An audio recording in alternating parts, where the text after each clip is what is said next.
नमस्कार। लालन टॉप देख रहे हैं आप और मैं हूं सौरभ द्विवेदी।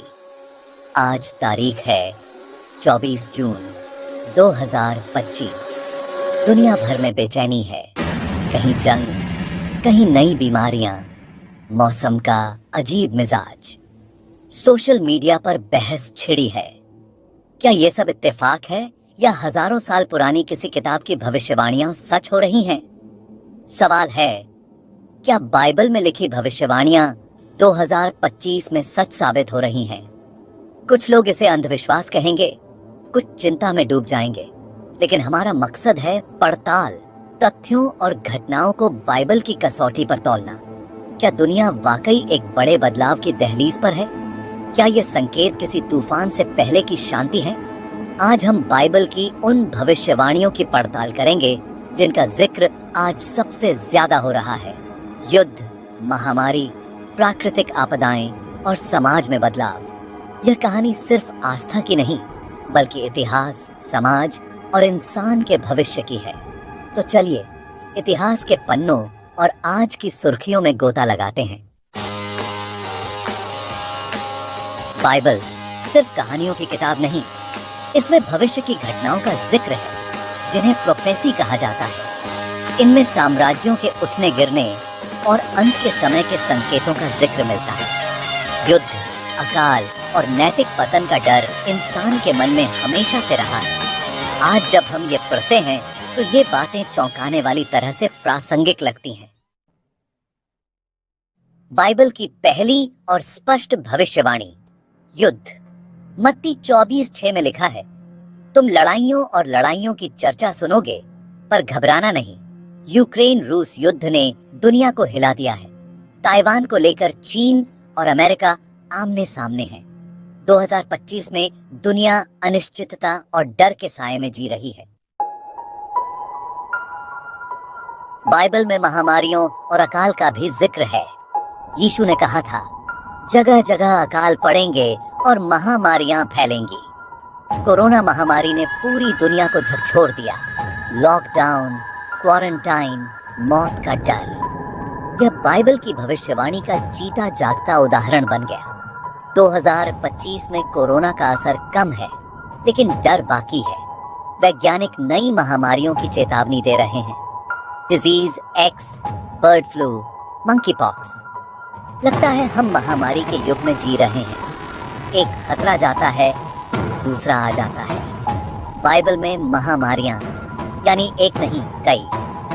अकाल का मतलब आज सिर्फ अनाज की कमी नहीं, खाद्य सुरक्षा, महंगाई, सप्लाई चेन टूटना। यूक्रेन युद्ध ने भूखमरी का संकट बढ़ा दिया। जलवायु परिवर्तन से सूखा, बाढ़, फसलें बर्बाद, करोड़ों लोग भूखे। यह आधुनिक अकाल है जो जगह जगह फैल रहा है। ये घटनाएं आपस में जुड़ी हैं। युद्ध से सप्लाई चेन टूटती है, महंगाई और अकाल बढ़ता है, बीमारियां फैलती हैं। क्या ये सब महज संयोग है?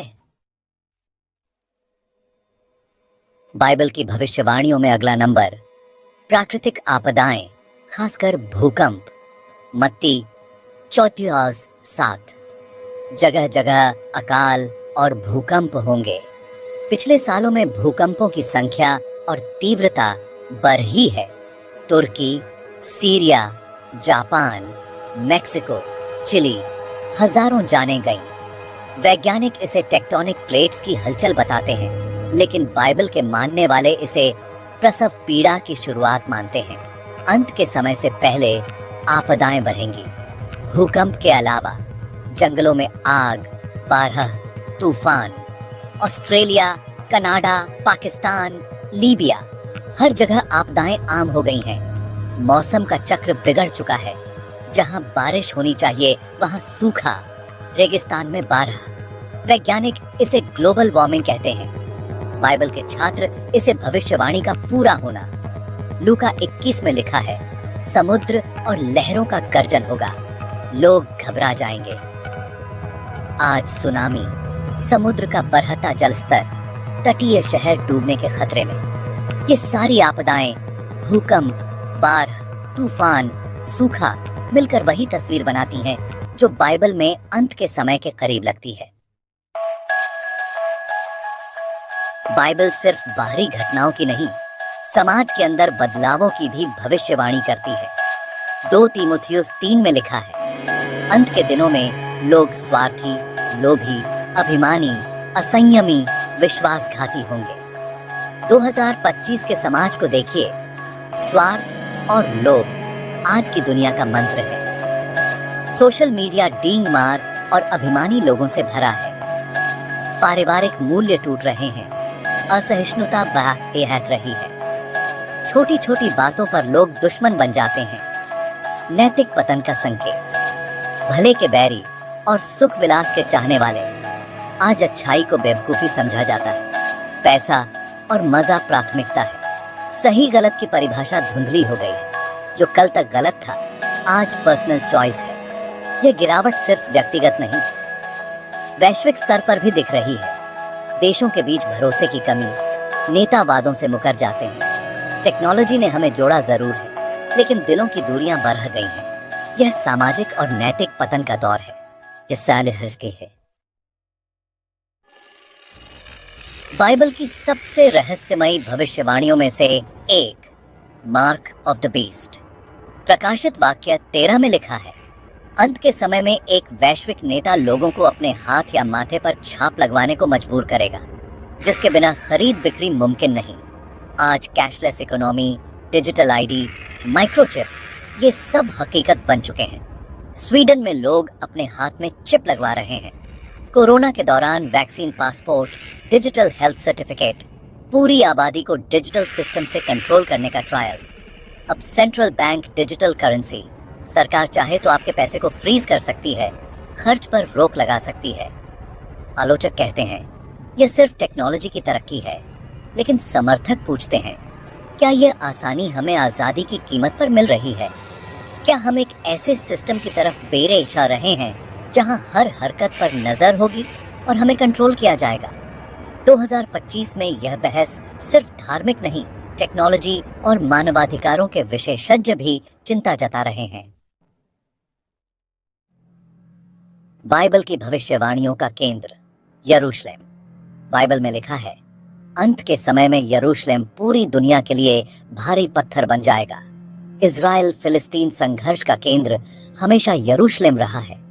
दोनों इसे अपनी राजधानी मानते हैं। अमेरिका ने यरूशलेम को इजराइल की राजधानी माना तो मुस्लिम देशों में भारी विरोध हुआ। छोटी सी झड़प भी दुनिया में तनाव फैला देती है। बाइबल में भविष्यवाणी है, यरूशलेम में यहूदी तीसरा मंदिर बनाएंगे। आज इजराइल में कई संगठन इसकी तैयारी कर चुके हैं। समस्या यह है, जहां मंदिर बनना है वहीं अल अक्सा मस्जिद और डोम ऑफ द रॉक है, इस्लाम का तीसरा सबसे पवित्र स्थल। अगर तीसरे मंदिर का निर्माण शुरू होता है तो यह पूरे मुस्लिम जगत को भड़का सकता है।